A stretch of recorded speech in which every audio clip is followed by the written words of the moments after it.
नमस्कार दोस्तों, कैसे हो आप लोग। तैयारी फर्स्ट क्लास चल रही होगी आपकी। समय बहुत ज़्यादा नहीं है, सितंबर आज 23 सितंबर हो गया है। ठीक है, लगभग मोटी मोटा लेके चलेंगे तो 1 महीना और पूरा पीटी का सिलेबस भी ख़त्म करना है। तो आप कई सारे सब्जेक्ट के वीडियोस आपको अपलोड करके मिलेंगे। ठीक है, तो सबको देखते हुए क्वेश्चन पेपर सॉल्व करते हुए आप अपनी तैयारी कंटिन्यू रखना। चलो आज बात करते हैं 5 ईयर प्लान में first 5 year plan, second 5 year plan और थर्ड 5 ईयर प्लान की। इनके क्या क्या विशेषताएं थी और किस किस क्षेत्र पे प्रभावी तरीके से काम किया गया। फर्स्ट 5 ईयर प्लान की बात करेंगे तो टाइम ड्यूरेशन आप जानते हो 1951 से लेकर 1956 तक। ठीक, इसका थीम था अर्थव्यवस्था में संतुलित विकास की प्रक्रिया को अपनाना, बैलेंस डेवलपमेंट लेके चलना, प्राइमरी सेक्टर पे भी फोकस करना, इंडस्ट्रियल सेक्टर पे भी फोकस करना, सर्विस सेक्टर पे भी फोकस करना, बट सबसे ज़्यादा फोकस किस पे किया गया, प्राइमरी सेक्टर पे, कृषि पे।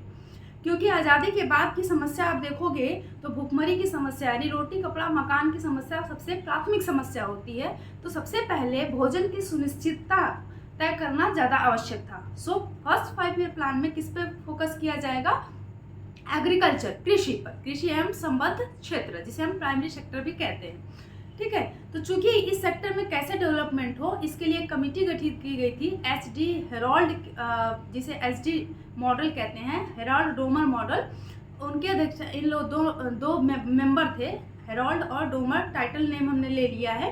तो उनकी इस समिति ने तय करा था कि कृषि क्षेत्र में किस क्षेत्र पे किस पे कितना काम करना है। ठीक, तो इस कृषि आधारित अर्थव्यवस्था के इस क्षेत्र में एच.डी. मॉडल को ज़्यादा प्राथमिकता दी गई थी। इसलिए फर्स्ट 5 ईयर प्लान की पहली विशेषता क्या याद रखोगे आप कि इसमें किस पे फोकस किया गया था, कृषि पर। और कृषि के लिए कौन सा मॉडल अपनाया गया था, एच.डी. मॉडल। कौन सा मॉडल, एच.डी. मॉडल, जिसे हेराल्ड डोमर मॉडल कहते हैं। ठीक, चूंकि कृषि पे फोकस करना था तो सबसे पहली चीज थी कि कृषि हमारी मानसून पर डिपेंड थी। मानसून अनिश्चित हो जाता यानी सूखा पड़ जाता, बारिश कम होती, समय से बाद में मानसून भारत में यदि प्रवेश करा तो पूरा खेती क्या होगा, प्रभावित होगा। इस वजह से बहुत सारी बहुउद्देशीय परियोजनाओं पे भी फोकस किया गया। इसी दौरान 1951 से 56 के दौरान ही स्थापित हुआ था सतलज नदी पर भाखड़ा नांगल बांध परियोजना। भाखड़ा नांगल बांध परियोजना सतलज नदी पर सॉरी हिमाचल प्रदेश और पंजाब की बाउंड्री पर। दूसरा था व्यास परियोजना, व्यास नदी पर। तीसरा है दामोदर घाटी परियोजना, दामोदर नदी, दामोदर हुगली की सहायक नदी है और हुगली उपनदी है गंगा नदी की, वेस्ट बंगाल में दामोदर परियोजना। ठीक है, और इसी समय 1952 में सामुदायिक विकास कार्यक्रम लागू किया गया था, सामुदायिक विकास कार्यक्रम। इसी कार्यक्रम का मूल्यांकन करने के लिए बलवंत राय मेहता समिति का गठन हुआ था कि कार्यक्रम कहाँ तक सफल हुआ था। ठीक है, और इस अर्थव्यवस्था, इस 5 ईयर प्लान में जो टारगेट था वो था कि जीडीपी का हम अचीव करेंगे 2.1%, ये टारगेट रखा गया था। लेकिन हमने अचीवमेंट कितना प्राप्त किया था, 3.6%, यानी टारगेट से कहीं ज़्यादा सफलता मिली थी और ये एक सफल योजना रही थी।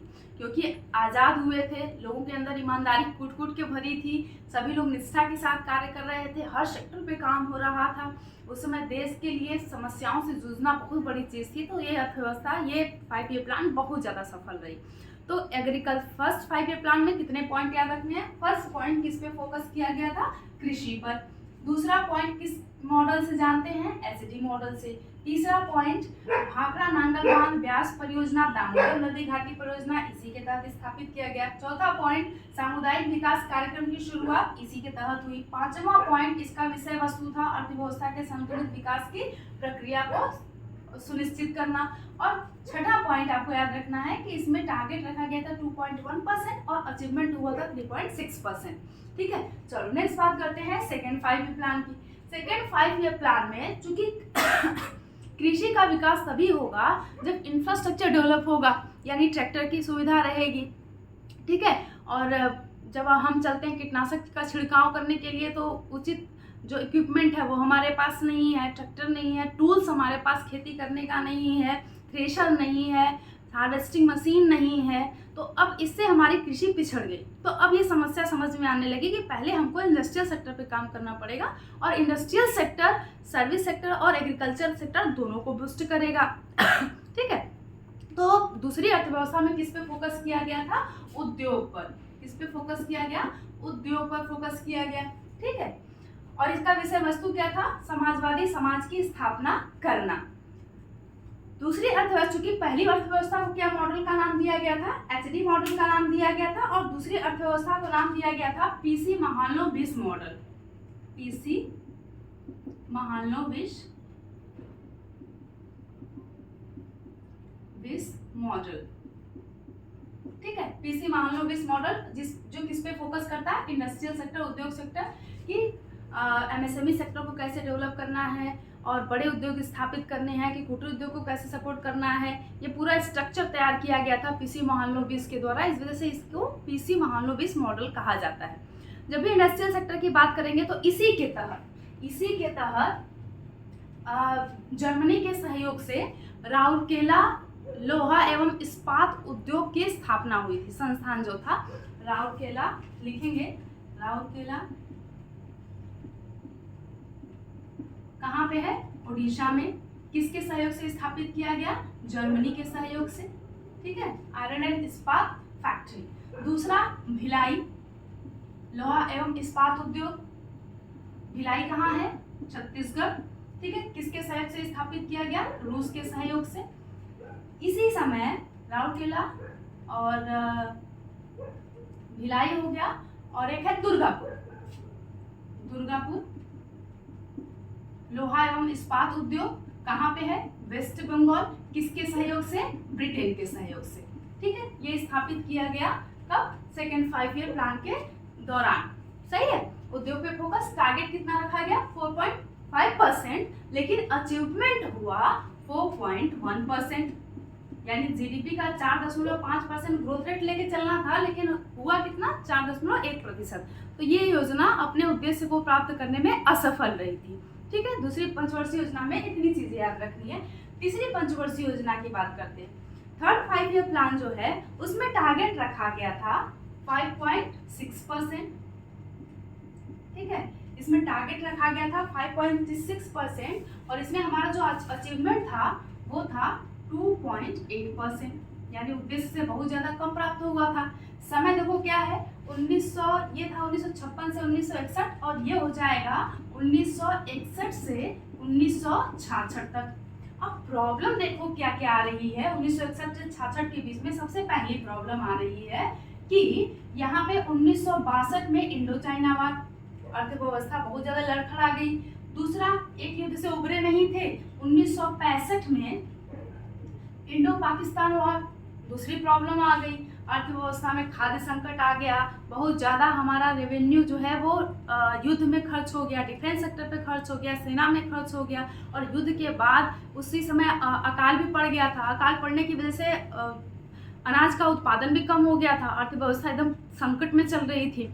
उस समय लाल बहादुर शास्त्री ने जय जवान जय किसान का नारा दिया था, क्योंकि इस समय किसान ही थे जो प्रोडक्शन कर पा रहे थे, क्योंकि फॉरेन से हम लोगों ने क्लोज इकोनॉमी अपनाई थी, फॉरेन से बहुत ज़्यादा एक्सपोर्ट इंपोर्ट करते नहीं थे। सो इस वजह से हमारे यहाँ उत्पादन क्या हो गया? कम हो गया था। बहुत सारी समस्याओं से हम लोग घिरे थे। ये योजना असफल रही थी। ठीक है, यानी टारगेट को अचीव करने में सफल नहीं हो पाई थी।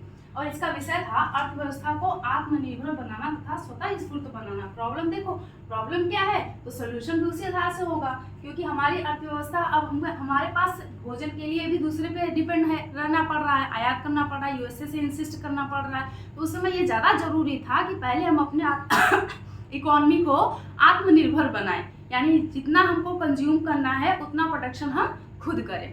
ठीक है, इस वजह से इसका थीम ये रखा गया था। इसमें दोनों सेक्टर पे काम किया गया था। फर्स्ट में एग्रीकल्चर पे फोकस किया गया, सेकंड में इंडस्ट्री पे फोकस किया गया, थर्ड में एग्रीकल्चर के साथ साथ इंडस्ट्रियल सेक्टर पे भी फोकस किया गया।